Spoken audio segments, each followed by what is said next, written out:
voldria agrair de cor a tot l'equip del Terror Molins l'entusiasme, l'hospitalitat i el bon rotllo que ens van dedicar i ens van brindar durant la passada edició del festival.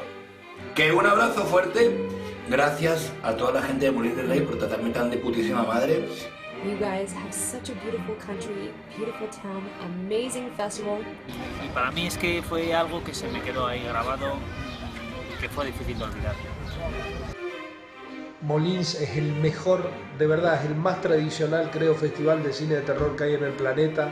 I would also say to everyone who sees this, just see it yourself and come and be a part of the next festival. Y es uno de los festivales que derrocha pasión por el cine fantástico y eso es algo que noté tras mi paso por el festival, ¿no? I és una alegria veure com hi ha persones que posen molta il·lusió i molt d'esforç en ajuntar gent que comparteix la mateixa passió, en aquest cas el cine. Perquè jo sempre he pensat que el Festival de Terror de Molins de Rei és un festival que ha de conèixer tothom.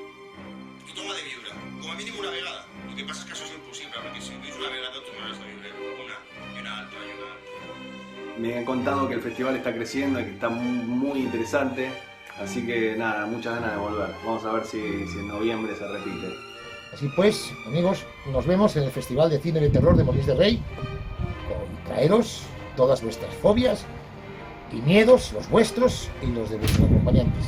Tenéis un festival que mola. Adiós, muchos besos.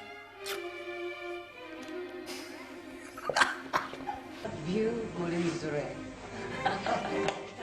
Terrorífica. Longview Festival de Molins de Rey. Cheers.